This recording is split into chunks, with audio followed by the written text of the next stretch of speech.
Alright, welcome back. For you, you never went anywhere. For me, it's been about 5 minutes. Alright.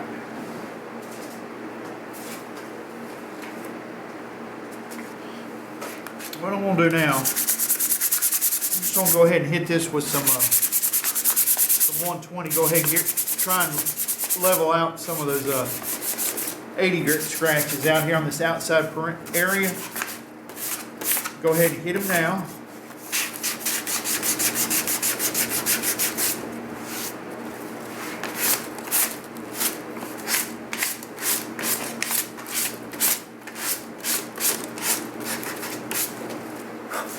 And I've got it taped up in such a way where I don't have to worry about, for this first prime, I'm taping off these recessed areas because I did no repair that really, what's taped off really doesn't need primer on it.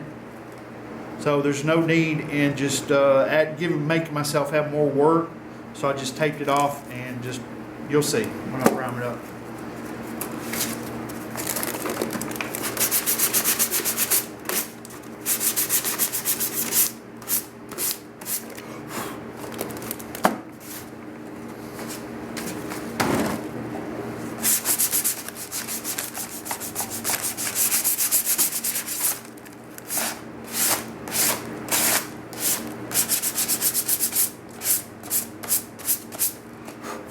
Alright, let's see how the camera.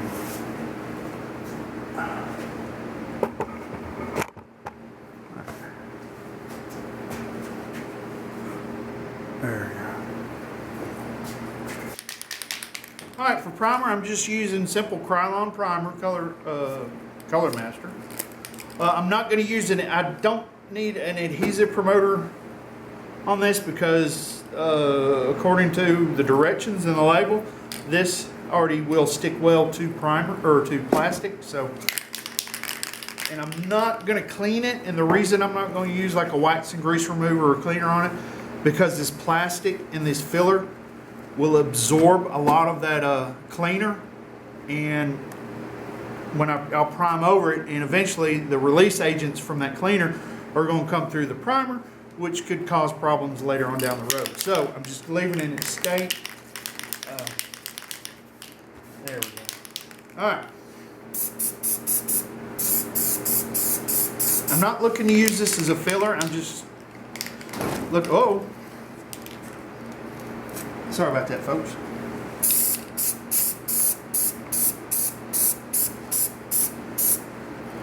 All right.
Alright,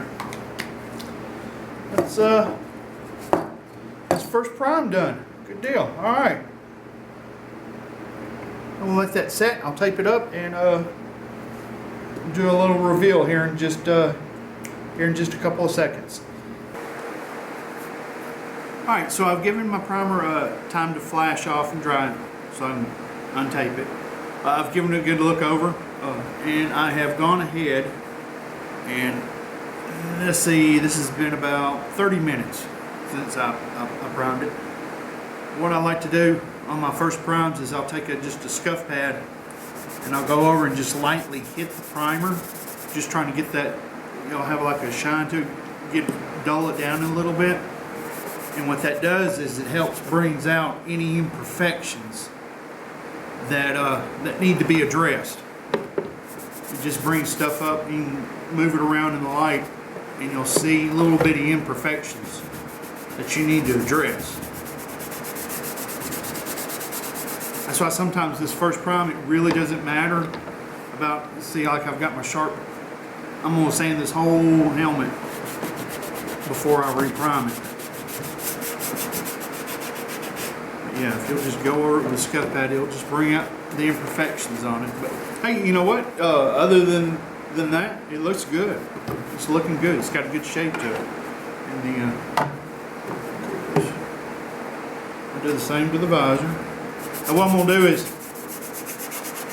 when I edit this video, I've got some still shots of the areas I know I need to address before I reprime this helmet, and I'm going to insert them somewhere along in this area video.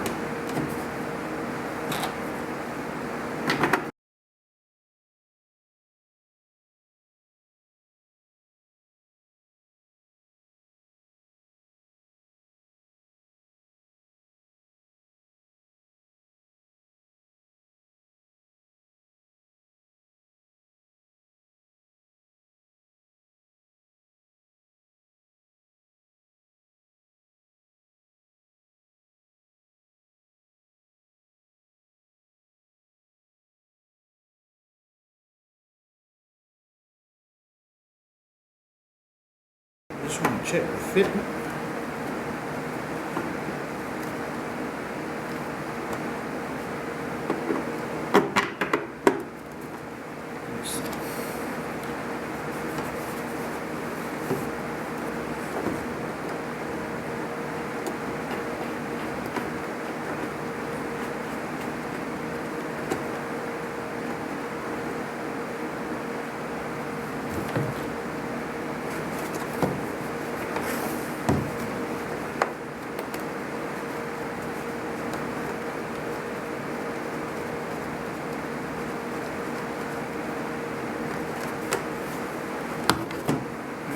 Give you a little bit better idea.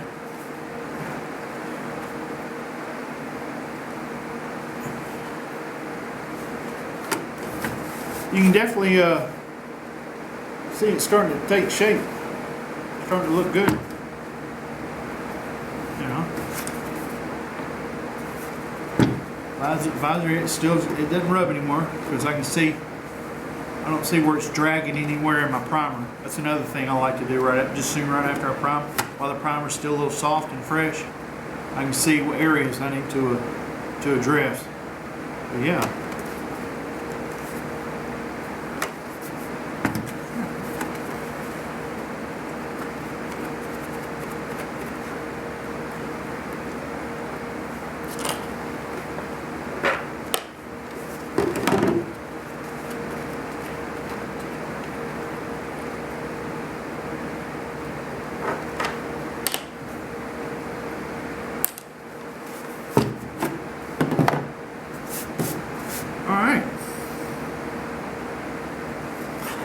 So what I'm going to do next is,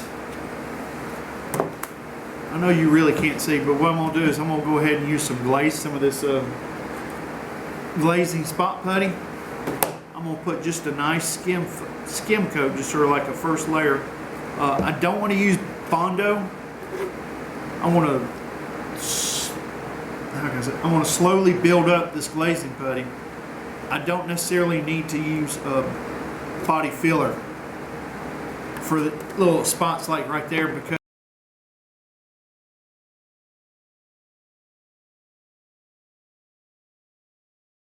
you take a risk. I like the contour, right? I like the shape. I like how it's looking. If you get aggressive with your body filler, you can really start losing where you're at. So it's just best for me personally, just like using the polyester glazing putty and go from there. And a little tip for applying, putting it on, is instead of using like a Bondo spreader, I use a razor blade. Make sure it's clean.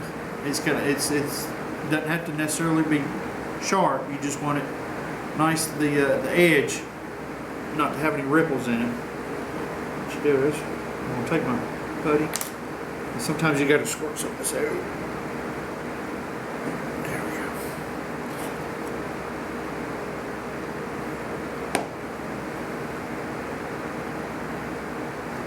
And I'm just gonna work it.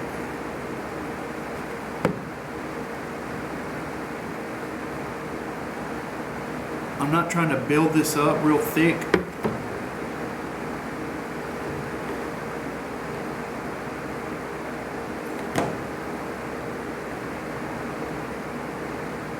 yeah, if you just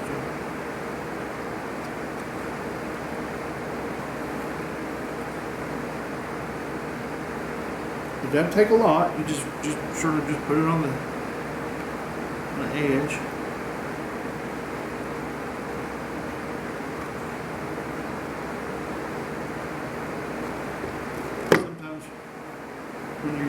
If you're using a razor blade, sometimes you got to clean that edge because there will be buildup. You want to have a fresh edge, but be careful cleaning it because I've cut many a finger doing this little technique.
And there are times where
what I'm doing now is I'm just taking my finger.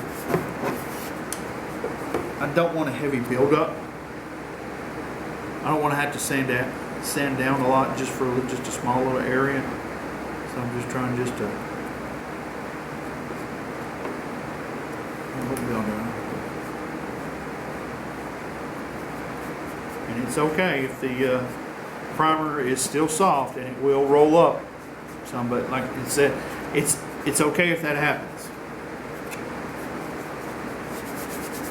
You're not trying to make it necessarily super pretty right now. You're just trying to take care of some small issues.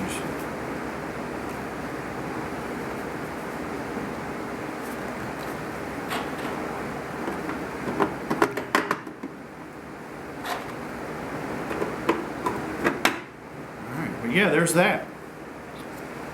I'm gonna let this sit for a day or two, probably maybe till Saturday. I'm just gonna leave it alone, forget about it, put it to the side, let everything dry, get all nice and cured. Then, now I know I've been saying I was gonna go from 80 grit to 120. Got my numbers wrong. I'm gonna go to 220 is the next grit, and I'm not gonna use the power sander on it because I don't want to lose the shape I've got, and everything looks good with it. I don't want to make more work by just trying to do this quick. So from here out, I'm gonna do everything with the sanding block and by hand, and with 220. Then I'm gonna prime up the whole helmet. Yeah, I'm gonna go ahead and 220 all the plastic on this. Just go ahead and get it all ready for priming the whole helmet. So that's on for what would that be? Step 2, part 3, part 4, whatever it is. Anyway, all right. So thanks for checking this out, and we'll see you in the next video.